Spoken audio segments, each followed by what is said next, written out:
6장 11절에서 21절까지입니다. 디모데전서 6장 11절에서 21절까지입니다. 디모데전서 6장 11절에서 21절까지입니다.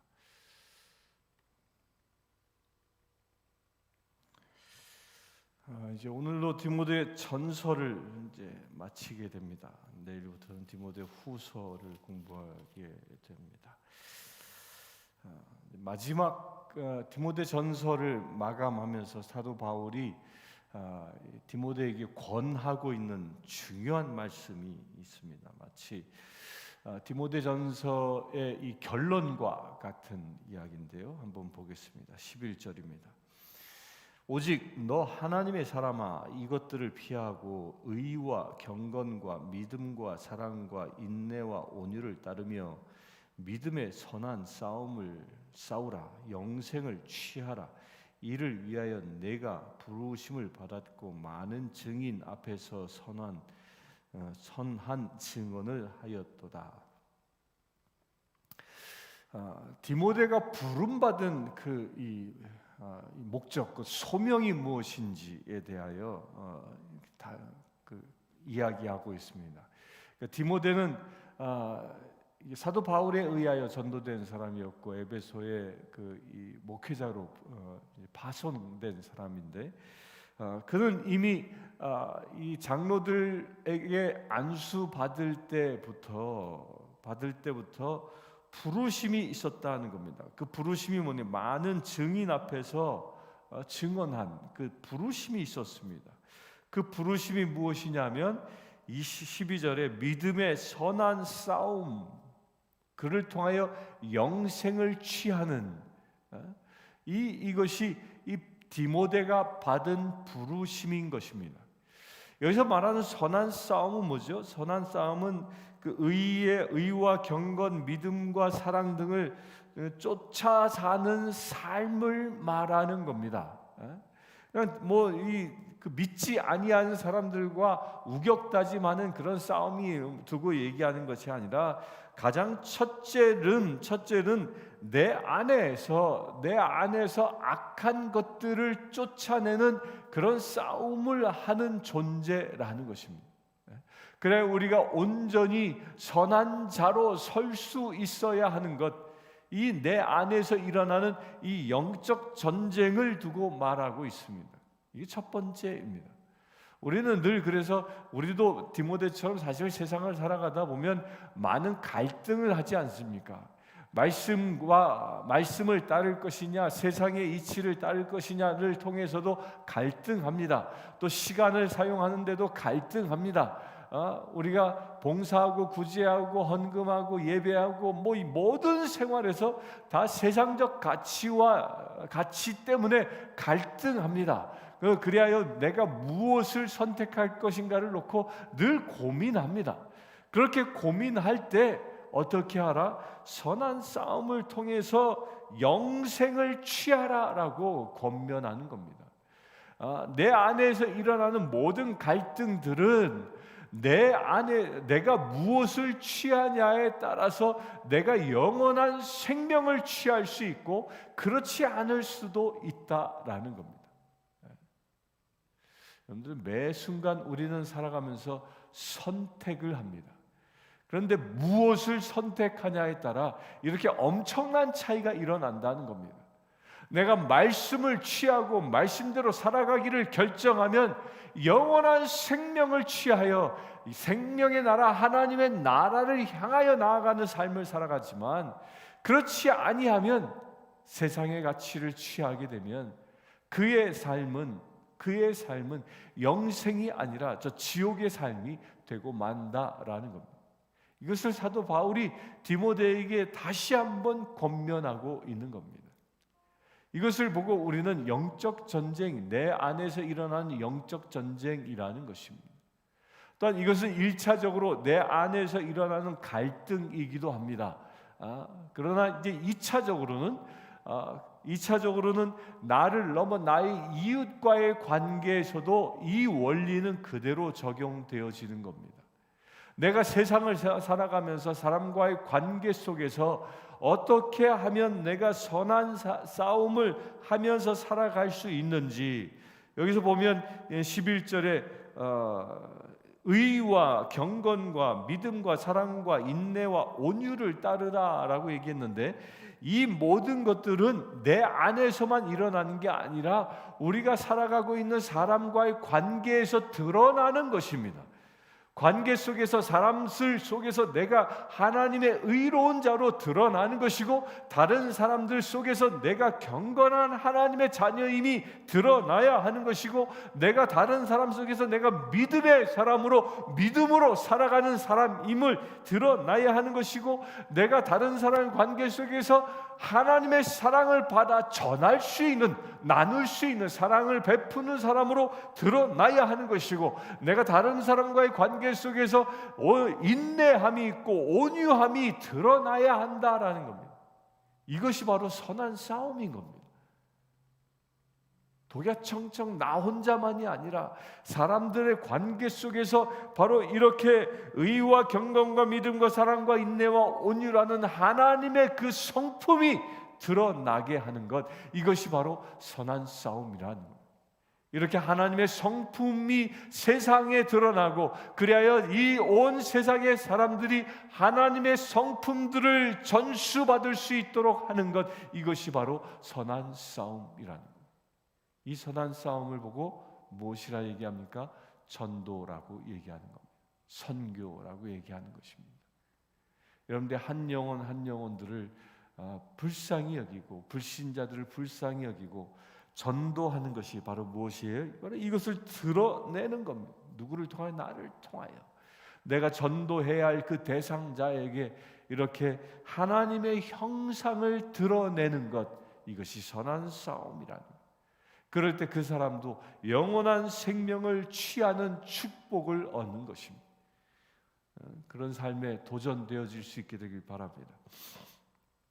13절, 만물을 살게 하신 하나님 앞과 본디오 빌라도를 향하여 선한 증언을 하신 그리스도 예수 앞에서 내가 너에게 명하노니, 우리 주 예수 그리스도께서 나타나실 때까지 흠도 없고 책망받을 것도 없이 이 명령을 지켜라. 놀라운 얘기를 하고 있습니다. 예수님, 그 예수님 앞에서 너를 명하노니, 선한 내가 너에게 명하노니, 예수님 앞에서. 여러분들요, 예수님 앞에서 지금 말씀이 선포되고 있음을 믿으시길 바랍니다. 예수 그리스도께서, 이것은 예수 그리스도께서 저를 통하여 대언하고 있다고 믿으시길 바랍니다. 이 사도 바울이 바로 그런 입장에서 이야기하고 있는 겁니다. 내가 지금 예수님 앞에서 예수님의 말씀을 내가 너에게 대신 전하는 거야 라고 선포하는 것이죠. 그 선포가 무엇입니까? 주님께서 오실 때, 다시 나타나실 때까지 흠도 없고 책망받을 것도 없이 이 명령을 지켜라. 이 영생을 취하는 영적 전쟁을 하여 세상에 하나님의 나라를 이루는 이 말씀을, 이 명령을 지키라. 어떻게? 흠도 없고 책망받을 것도 없이. 우리 그리스도인들이 도전받아야 할 것입니다. 오늘 하루를 살아가면서 여러분들 흠도 없이 책망받을 것도 없이 살아갈 수 있게 되길 바랍니다. 주님이 말씀하시는 대로 오직 주님 말씀을 붙잡고 나의 이웃을 사랑하고 그들에게 복음을 증거하고 그 한 생명들을 살리는 역사를 체험할 수 있는 거룩한 날 되길 바랍니다. 15절입니다. 기약이 이르면 하나님이 그의 나타나심을 보이시리니, 하나님은 복되시고 유일하신 주권자이시며 만왕의 왕이시며 만주의 주시오, 오직 그에게만 죽지 아니함이 있고 가까이 가지 못할 빛에 거하시고 어떤 사람도 보지 못하였고 또 볼 수 없는 이신이 그에게 존귀와 영원한 권능을 돌릴지어다. 아멘. 하나님이 어떤 분이심을 그 이야기합니다. 그런데 그 앞 첫 시작을 기약에 따르면이라고 얘기합니다. 기약이 뭐죠? 성부께서 영원 전부터 정하신 그때, 그러니까 곧 그때 기약, 약속을 이야기하는 겁니다. 약속. 그때가 언제냐? 곧 예수 그리스도께서 영광의 구름을 타고 이 땅에 오시는 그 재림하는 그때를 그 기약이라고 얘기합니다. 그 기약에 이르면, 그러니까 주님의 날이 오는, 주님이 재림하시는 그날이 오면 그 하나님의 그 영광이 나타나게 된다라는 겁니다. 여러분, 이것을 소망할 수 있게 되길 바랍니다. 주님의 날, 그 기약의 때가 이르면, 주님이 재림하시는 그때가 이르면 여러분들 하나님의 그 영광을 보며 찬양할 수 있는 믿음의 제 되길 바랍니다. 지금까지는 아무도 하나님을 본 사람이 없습니다. 그러나 기약이 이르면, 주님이 재림하시는 그날에는 주님의 사람들은 모두 다 영광의 하나님을 볼 수 있는 축복을 얻는 것입니다. 저는 이 말씀만 생각하면 마음이 막 설레입니다. 내가 사랑하는 하나님 아버지를 뵐 수 있다니, 그 기쁨, 그 설레임이 여러분들의 것도 되길 바랍니다. 그분이 어떤 분이시냐? 하나님은 복되시고 유일하신 주권자이시며 만왕의 왕이시며 만유의 주지요. 하나님이 뭐예요? 복되다, 복의 근원 되신 분이시다. 아브라함을 축복하신 그 복이 누구로부터 온 것입니까? 하나님으로부터 온 것입니다. 그 복이 무엇입니까? 복은 에덴 동산으로의 회복. 우리가 세상에서 가시나무와 엉겅퀴가 나는 세상에서 사는 자가 아니라 이제 에덴에서 하나님과 함께 살아갈 수 있는 그 축복이 바로 복인 것입니다. 에덴에서의 삶이 무엇이었습니까? 아담이 모든 만물들에게 이름을 붙여주어서 그 이름대로 되게 한 것처럼 우리가 말을 하면 말하는 대로 되어지는, 그리고 또한 하나님과 동행하는 삶을 살아가는, 그것은 춥지도 덥지도 아니하고 모든 고통들이 없는, 죄악도 없어서 서로 아무것도 입지 않아서 부끄럽지 아니하는 그런 완전한 세상, 그 세상에 머물게 한다라는 것입니다. 이것이 복인 것입니다.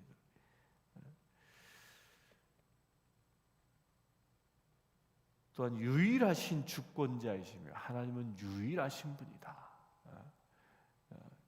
이 지금 이 복음이 선포되고 있는 에베소 지역은 많은 우상들이 창궐한 지역이죠. 그 우상이 창궐한 지역에 이것을 다시 선포하는 겁니다.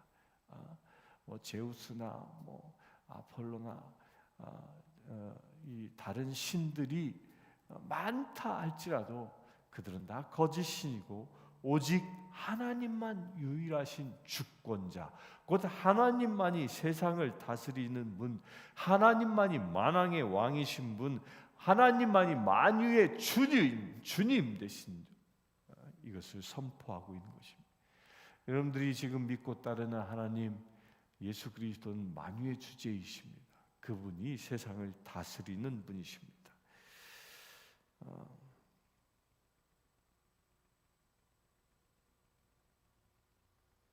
바로 그분에게 존귀와 영원한 권능을 돌리는, 언제?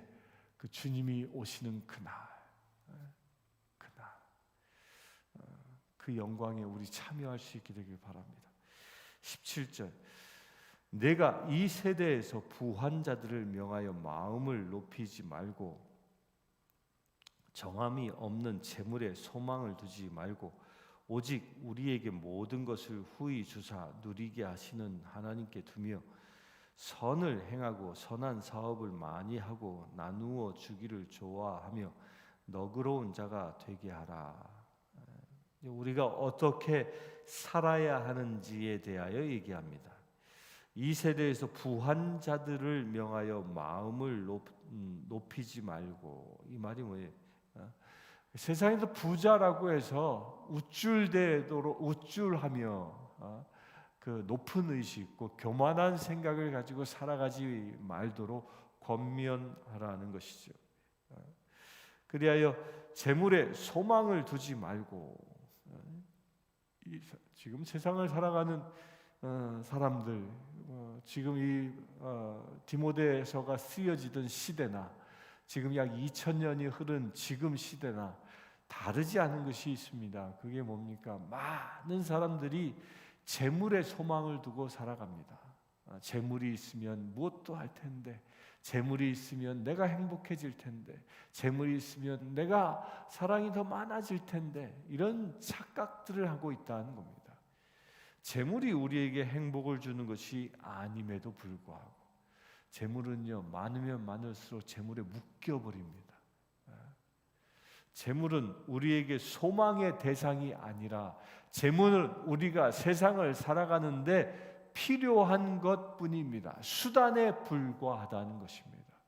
재물은 소망의 대상, 우리 인생의 목적이 아니라 우리가 살아가는데 그냥 필요한 수단에 불과한 것이죠. 그래서 적게 있으면 적은 대로, 많이 있으면 많은 대로 그 필요한 만큼 사용하라고 하나님께서 주시는 물질에 불과한 것이라는 거예요. 그래서 우리는 인생을 살아가면서 이 수단에 소망을 두는 자가 아니라 진정한 다시 오실, 기약의 그때 다시 오실 주님의 나라에 소망을 두며 살아가는 사람이 우리 그리스도인인 것입니다. 그래서 재물에 소망을 두지 않기 때문에 내게 주어진 물질들을 어떻게 합니까? 우리에게 모든 것을 후히 주사 누리게 하시는 하나님께 두며 소망을 후히 주시는, 그리고 선을 행하고 선한 사업을 많이 하고 나누어 주기를 좋아하고 너그러운 자가 되는 거예요. 물질에 소망을 둔 사람들은요, 세상 사람들에게는 아주 인색합니다. 그런 사람들 보고 구두쇠 노랭이라고 이야기하죠.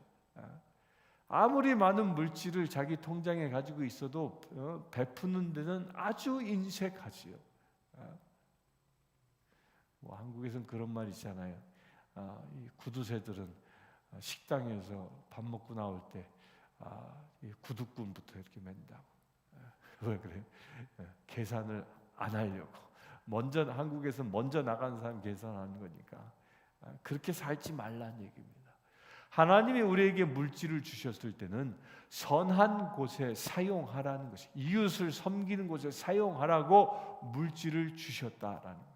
그 목적을, 물질을 주신 목적대로 여러분들이 물질을 사용할 때 그 물질을 통하여 여러분들이 축복을 얻을 수 있는 것입니다. 더 큰 은혜를 얻을 수 있는 것이죠. 그를 통하여 우리가 진정 나누어 주기를 좋아함으로 인하여 하나님의 나라의 재물을 쌓는 그런 은혜의 사람이 되어지는 것입니다. 19절, 이것이 장래에 자기를 위하여 좋은 터를 쌓아 참된 생명을 취하는 것이니라. 이렇게 나누어주고 베풀어주는 것이 좋은 터를 쌓아 참된 생명을 취하게 된다. 그래서 분명히 얘기하죠. 우리가 재물을 나누어주는, 베풀고 선한 일을 행하는 그 목적이 분명히 있습니다. 무엇입니까? 참된 생명을 취하는 데 있다라는 거예요. 곧 하나님께서 우리에게 물질을 주시고 그 물질을 사용하도록 하는 그 목적이 있는데, 그것이 뭐예요? 생명을 구원하기 위함이라는 것입니다. 여러분들이 가지고 있는 재물을 통하여 생명이 구원되어지는 역사가 일어나길 바랍니다. 생명을 구원하는데 여러분들의 물질이 사용되어질 수 있게 되길 바랍니다. 왜? 그것을 위하여 여러분들에게 하나님이 물질을 허락하셨기 때문입니다. 20절 봅니다. 디모데야, 망령되고 헛된 말로 거짓된 지식의 반론을 피함으로 내게 부탁한 것을 지키라. 이것을 따르는 사람들이 있어 믿음에서 벗어났느니라. 은혜가 너희와 함께 있을지어다. 망령되고 헛된 말과 거짓된 지식의 반론을 피하라. 우리 그리스도인들이 이 입술을 지켜야 할 것입니다. 우리 그리스도인들은 정말 망령되고 헛된 말들, 거짓된 지식들, 헛소문들, 남의 험담들, 이거 입에서 다 뽑아내어야 한다. 이게 얼마나 중요하면 이 디모데전서를 끝내는 그 마지막 순간에도 이 얘기를 또 하고 있습니다. 사도 바울은 이 당신의 서신을 통하여 이 얘기를 계속적으로 얘기합니다.